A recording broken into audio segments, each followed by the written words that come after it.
यहाँ के व्यवस्थापक या धर्माधिक या बड़ा पालिक ये मेरी आवाज सुन रहे हो लाइव वाले से बहुत नीचे हमारे मंच पर लाइट आउट है और पब्लिक में किसी का चेहरा दिखाई नहीं दे रहा लाइव व्यवस्था कीजिए। हेलो हेलो हेलो ए दीदी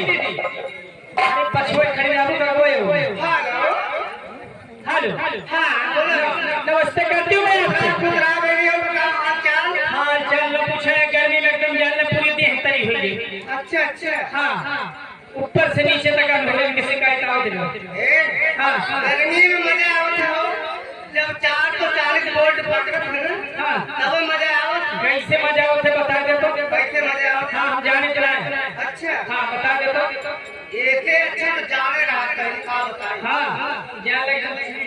बेकार हो गया वहां रजाई में टपक जाए जैसे तो रजाई पति छोड़े तो यहाँ लसर लसर कर बड़की माय रजाई पर यहाँ देखो तो पसीना मुंह से कहां तक रजाई पर थोड़े से गाड़ी तक जीवन ए भाई हम हमार गांव को ठंडी में आया है ठंडी में आ रहा हो तो कहो बहनी ठंडी जब त्योहार गाँव आ रहा हो बड़ा मजा दे रहा है।